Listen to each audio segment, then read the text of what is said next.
Alright, so this is how I do 5 Ghost House. This is going to be for any percent with the shell route. It's easier. We're not going to do mini or anything because that's tricky.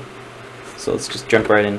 So you immediately want to wall jump and jump like that. Immediately wall jump and jump. Do a full jump there. And then you want to hold left and then jump and hit this block right here. That's your goal. And if you do it too early, you might hit the block but go through the stairs if you do it too early. So if you do it a little later, then that's fine. And we're just trying to get this bruiser right here. We're trying to have him consistently set up. So try to find a way that makes it comfortable while also still being able to hit the block like that. And then there's 2 ways to do this part with the bruiser, because it can be tricky. You can jump on him. I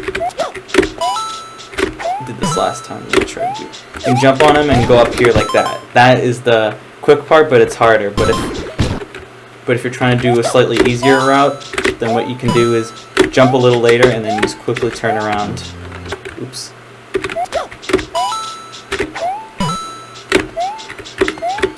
Like that. And for this part, with the bruiser breaking down these blocks, there are technically 2 ways to do it. Everyone tends to do it the safer way, where you can just ground pound, recover, and hit him. You hit ground pound and then hit up while you're falling to hit him and then regain your momentum. Or you can come down here, hold down, and then jump off the platform, which is faster, but it doesn't save that much time. So unless you're going for really high level runs, that's really not necessary to do it that way. And now for this next part, we're going to jump up, do it this way. We're going to jump up the stairs, turn around, wall jump, and then ground pound. That was a late ground pound. I probably hit the original. But wall jump and then and ground pound the stairs just like that. And then you want to turn around.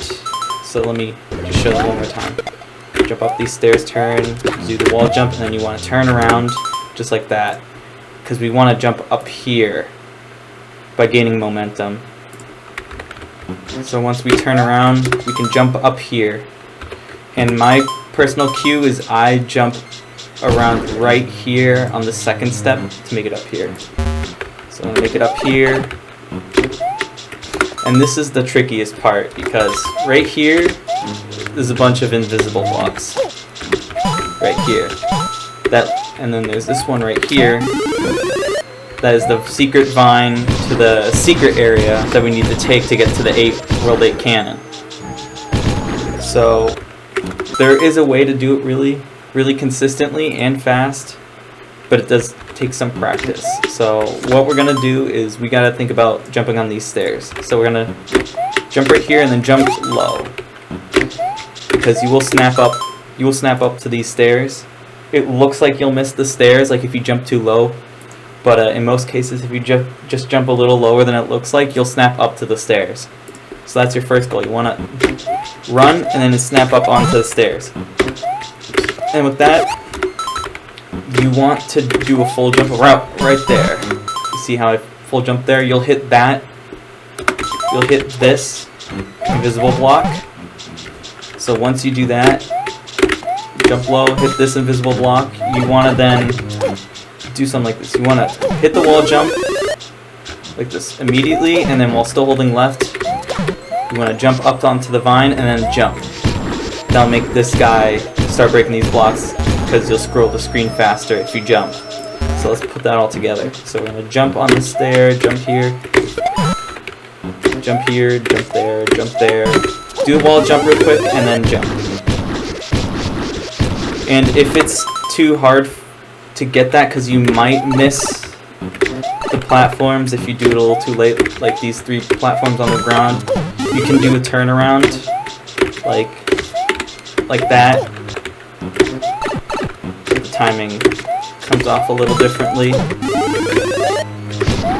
but if it's easy for you and you want to do that, then that works. And for this guy, we're going to do another ground pound cancel, and I just accidentally saved. So you want to stand in front of the door, do a ground pound cancel, and then recover, and you'll automatically snap back to the vine. You can still hold on the entire time. The timing for when you recover from it is a little tricky, but it should be good. And now for the all scroller part, it's pretty simple. You can just ground pound these guys like that. And we can fast forward here because it's not really interesting. You literally don't have to do anything until about now. You want to scroll the screen to the right when the screen falls around. Just as long as when it's moving back up, you want to have the screen scrolled to the right.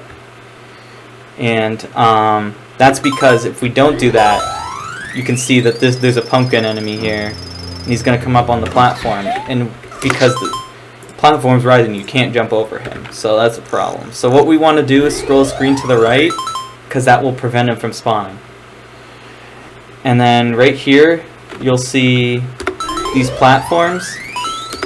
And you can use this as a visual cue for when you start running to the door, because that's what we need to do. That's our goal. You can see this platform that's right here. As soon as this platform goes off screen right here, that's when you start holding left. That's what I use, at least. So you scroll to the right, and as soon as that platform shows up and it hits the bottom of the screen, you can let go of the scroll and immediately hold left, and you'll go right to the door. And you'll see my time is about a 3:32, which is pretty good. And that's it.